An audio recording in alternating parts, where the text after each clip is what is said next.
RCC structure versus still structure. RCC भनेको पुरानो राजा, still structure भनेको अहिलेको नयाँ ट्रेन्ड। तपाईले घर बनाउँदाखेरि कुन चाहिँ स्ट्रक्चर रोज्ने त? तपाईलाई थाहा छैन?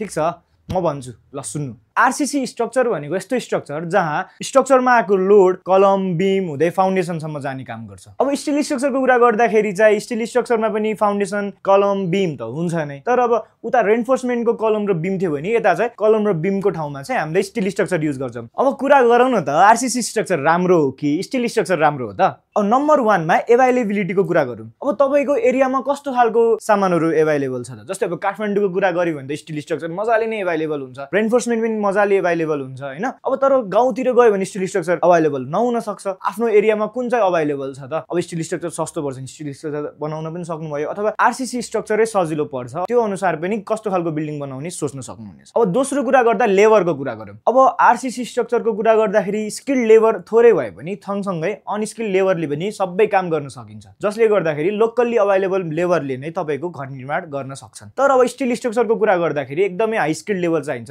अब लेबरको कुरा गर्दाखेरि तपाईलाई स्टिल स्ट्रक्चरमा अलि पैसा बढी लाग्न सक्छ। अब कन्स्ट्रक्सन टाइमको कुरा गर्दाखेरि बेसिकली अब आरसीसी स्ट्रक्चर 2 तलाको 8 देखि 12 महिनामा तयार हुन सक्छ भने अब स्टिल स्ट्रक्चरको कुरा गर्दाखेरि 3 देखि 4 मन्थमा नै एउटा स्टिल स्ट्रक्चर बन्न सक्छ। अब लाइफ स्प्यानको कुरा गरौँ न, आरसीसी स्ट्रक्चरको लाइफ स्प्यान करिब 60 देखि 100 वर्षसम्मको हुन्छ भने स्टिल स्ट्रक्चरको लाइफ स्प्यान 40 देखि 60 वर्षसम्मको मात्र हुन्छ। अब सेल्फ वेटको कुरा गर्नु पर्दाखेरि कन्क्रिट स्ट्रक्चर अथवा आरसीसी स्ट्रक्चर एकदमै आफूमा वेट भारी हुन्छ। अब स्टिल स्ट्रक्चरको कुरा गर्ने हो भने यसको वेट चाहिँ आरसीसी स्ट्रक्चर भन्दा 30 देखि 40% कम हुन्छ, तर यसको वेट एकदमै कम भयो भने पनि यसले लोड चाहिँ राम्रोसँग धान्छ।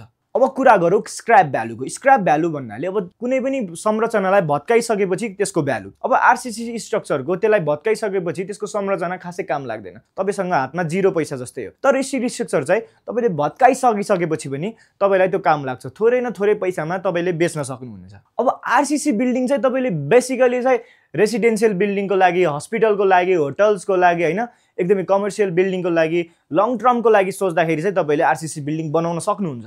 तर स्टिल स्ट्रक्चर चाहिँ तपाईले वेयर हाउसको लागि हैन, इन्डस्ट्रियल पर्पजको लागि, तर अब तपाईलाई एकदमै क्विक कन्स्ट्रक्सन चाहिरहेको छ अथवा कमर्सियलको लागि, वेयर हाउसको लागि, टेम्पोररी कन्स्ट्रक्सनको लागि, जब तपाईले पछि अब आफ्नो कम्पनी चलेन भने तपाईले स्ट्रक्चरहरू फेरि निकालेर डिमोलिस्ट गरेर तपाईलाई अर्को ठाउँ सर्नु मन छ भने चाहिँ तपाईले स्टिल स्ट्रक्चर प्रयोग गर्न सक्नुहुनेछ। बुझ्नुभयो त स्टिल स्ट्रक्चर र आरसीसी स्ट्रक्चरको भिन्नता?